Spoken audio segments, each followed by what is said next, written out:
On the 2nd of April 2026, a single email landed at the International Astronomical Union's Minor Planet Center. The clearinghouse for every rock, comet, and fragment ever catalogued in our solar system since human beings first started looking up. Inside that email was a data set. 1 million individual observations. 90,000 objects tracked. 80,000 already known. But 11,000 were not.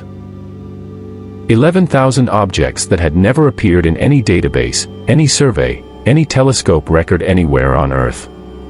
11,000 new worlds added to the solar system's catalog in a single batch submission. Here is why that number should stop you cold. Every asteroid survey on the planet, ground-based, space-based, infrared, optical, working in combination across an entire year discovers roughly 20,000 new asteroids. That is the combined output of the entire global effort. One observatory had just submitted more than half of that annual global total in a single afternoon. And the part that made the rest of the astronomy world go silent. The machine on the mountain. There is a ridge in the Andes called Cerro Pachón. It sits 2,647 meters above sea level in northern Chile, where the air is thin, the sky is dry, and clouds almost never come. Astronomers have known for decades that this particular stretch of mountain is among the finest places on Earth from which to watch the universe.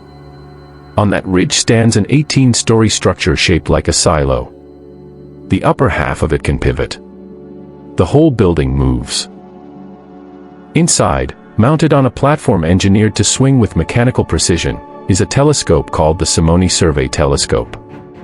Its primary mirror is 8.4 meters across. Light from a distant object, a galaxy, a star, an asteroid drifting silently through the dark, strikes that mirror and bounces. It travels to a smaller secondary mirror suspended above, then back down through a third reflective surface built directly into the face of the main mirror. The design is called a 3-mirror anastigmat. In practical terms, it means the image stays sharp not just at the center of the frame but across an unusually wide field of view. Most large telescopes make a trade. They go deep or they go wide. This one refuses to choose. At the point where all that folded light finally converges sits the instrument that changed what is possible. It is a camera. It weighs 3,000 kilograms. It is the size of a small car. It is the largest digital camera ever built. Inside it, 189 charge-coupled device sensors are arranged into 21 small grids. Together they form a single focal plane that captures images at a resolution of 3.2 gigapixels. To display one of those images at full size, you would need a wall of roughly 400 ultra-high-definition televisions running side by side. In a single exposure, the camera captures 9.6 square degrees of sky. That is roughly 45 times the area of the full moon, recorded in one frame, in one shot. 6 color filters slide in and out of the light path across a single night, allowing the same patch of sky to be photographed across multiple wavelengths, from ultraviolet through the full visible spectrum and into the near-infrared. Then there is the speed. A traditional research telescope, when it needs to repoint toward a new target, takes around 10 minutes to swing, settle, and refocus. This telescope does the same in roughly 5 seconds. The entire 18-story structure, the mirror, the camera, the platform, all of it repositions in 5 seconds without losing optical alignment. It was engineered specifically to keep shooting. Because the mirror is wide and the camera is refined, the system can detect objects 5 times fainter than what the rest of the global survey network can see. 5 times fainter means smaller rocks. More distant ones. Asteroids that have always been drifting across the same sky every other telescope was pointed at, just too dim to register on any of them. Each clear night, the observatory generates around 20 terabytes of raw data.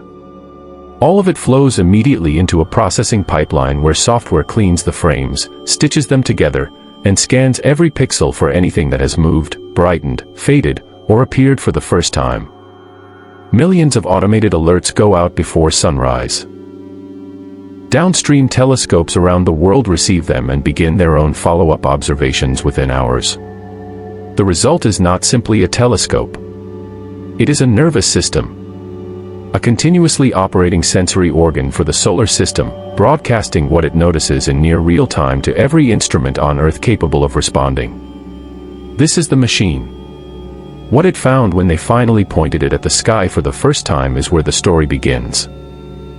What the sky was hiding. The world first saw what this telescope could do on June 23, 2025. Not through a press release. Through actual images. The release happened simultaneously in Washington, D.C., in Chile, and at hundreds of watch parties held across the globe. What was shown that day were not promotional renders or artist impressions. They were real frames taken during roughly 10 hours of test observations on the mountain. One of the first images released was a composite of the Trifid Nebula and the Lagoon Nebula, two vast clouds of gas and dust several thousand light-years away in the constellation Sagittarius.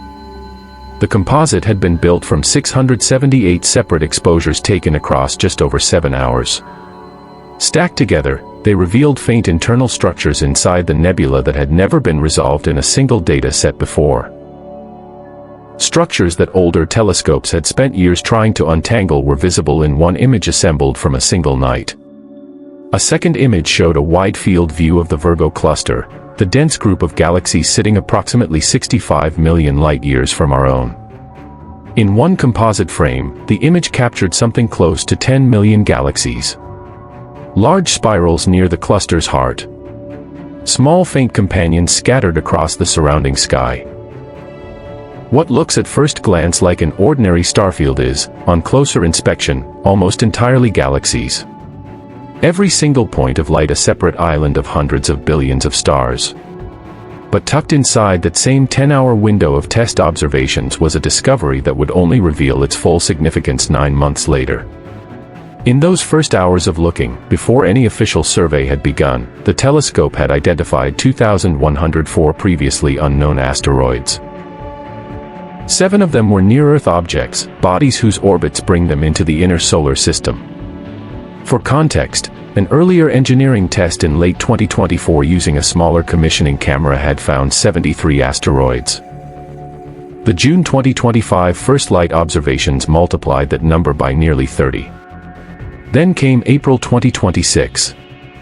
The full submission to the Minor Planet Center showed what 6 weeks of preliminary engineering data had actually contained. The headline visualization told the story clearly. A model of the inner solar system rendered every previously known asteroid as a dark blue point.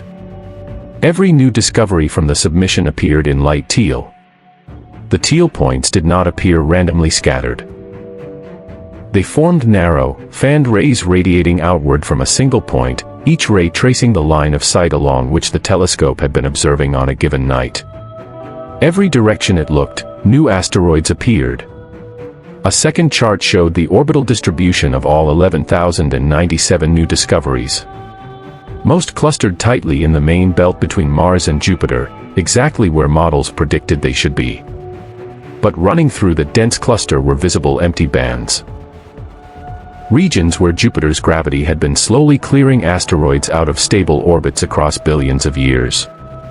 These are called the Kirkwood gaps, and they are a well-known feature of the solar system's architecture. The telescope resolved them cleanly, accurately, in a single submission, on the first real attempt. This was preliminary data. Engineering output. The official survey had not yet begun. The ones we haven't found. To understand why 11,000 asteroids found during a warm-up phase is not just impressive but alarming, you need to understand what asteroid hunting looked like before. On January 1, 1801, an Italian astronomer named Giuseppe Piazzi, working at an observatory in Palermo, noticed a faint point of light that had shifted slightly against the background stars from one night to the next. He tracked it for weeks. Its path described an orbit around the Sun in roughly the right region for a planet, but it was small. He named it Ceres.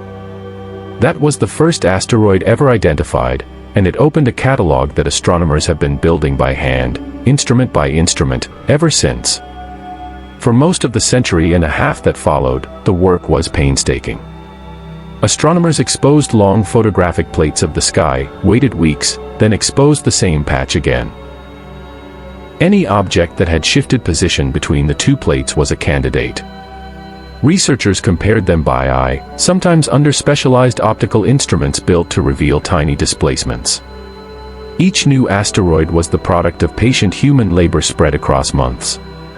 The process accelerated in the 1980s and 1990s when digital sensors replaced photographic plates. Software could now compare frames automatically. Dedicated survey programs followed. Spacewatch in Arizona, Linear in New Mexico, the Catalina Sky Survey, Pan-STARRS on Maui, the Atlas Early Warning Network. Each system covered weaknesses the others could not. Together, working across both hemispheres and from space, they built the most complete picture of the asteroid population ever assembled. Their combined annual output, roughly 20,000 new discoveries per year. By the time the telescope in Chile began its preliminary test observations in 2025, the total catalog of known asteroids, built across more than 2 centuries, sat at approximately 1.5 million objects. Every single one of them had been earned slowly, by someone. But the catalog has a gap. In 2005, the United States Congress passed legislation directing NASA to find and catalog at least 90% of all near-Earth objects 140 meters or larger by the year 2020. A rock 140 meters across is roughly the length of a city block. An impact from an object that size would release energy equivalent to a major nuclear weapon. Not a civilization-ending event, but capable of devastating an area the size of a small country. The deadline came. The deadline passed. The target was missed. The most recent peer-reviewed estimate places the current completeness of the catalog at the threshold at around 38 to 40%. Both figures are statements of the same uncomfortable fact. Roughly 6 out of every 10 dangerous mid-sized asteroids in our cosmic neighborhood are still unknown to us. They are out there on orbits no telescope has yet mapped, on trajectories no model has yet calculated. The catalog gap is not an inconvenience. It is a gap in the planetary risk model. This is the gap the telescope in Chile was built to close. Simulations of the full 10-year survey predict it will catalog more than 70% of the potentially hazardous bodies above the 140-meter threshold. Combined with what previous surveys have already found, that would bring the overall catalog close to the original congressional target, 2 decades after the deadline passed. 33 of the 11,097 new objects in the April 2026 submission were near-Earth objects. None of them pose a current threat. Their orbits have been calculated, refined against the full 1 million observation data set, and confirmed safe for the foreseeable future. But they are a sample. They are the early signal that the blind spot is finally being mapped. The edge of the map. The most extraordinary objects in the April 2026 submission were not the near-Earth asteroids. They were the ones found at the opposite end of the solar system, objects so distant that finding them at all required something close to a miracle of engineering and software combined. Among the 11,097 new discoveries were 380 trans-Neptunian objects. Bodies of ice and rock drifting in the darkness beyond the orbit of Neptune, in a region of the solar system that astronomers have only been able to partially explore. Over 3 decades of careful survey work since the 1990s, the global catalog of these distant objects had accumulated roughly 5,000 entries. The preliminary Rubin data added 380 more in 6 weeks. 2 of them are doing something that the astronomy community is paying particular attention to. They are provisionally designated 2025 LS2 and 2025 MX348. Both travel on extremely elongated orbits. The technical measure of how stretched an orbit is, its eccentricity, sits above 0.9 for both objects. A perfectly circular orbit has an eccentricity of 0. A trajectory that barely holds together at the edge of the Sun's gravitational reach approaches 1. These 2 are very close to that upper limit. At their furthest points from the Sun, each of these bodies reaches approximately 1,000 astronomical units. The Earth orbits the Sun at 1 astronomical unit. Neptune sits at about 30. Voyager 1, launched in 1977 and the most distant human-made object ever built, has traveled roughly 165 astronomical units in nearly half a century. The outer turning point of these two newly discovered objects sits 6 times further than that. Both rank among the 30 most distant minor planets ever found. Finding them required watching movement that is almost imperceptibly slow, tracking thousands of individual detections across multiple nights and threading them into a single coherent orbital path against a sky packed with the light of far more distant stars and galaxies. The astronomer who led the trans-Neptunian discovery pipeline described the work as searching for a needle in a field of haystacks. The reason these distant objects matter is that their orbits carry information. The shape of an extreme orbit tells researchers about the gravitational history of the outer solar system, how the giant planets moved during the early formation of the system, and whether something large and still undetected might be hiding in the darkness far beyond Neptune. The idea of a 9th major planet, sometimes called Planet 9, has been debated for years. It is based on a suspicious clustering pattern in the orbits of a small number of extreme trans-Neptunian objects.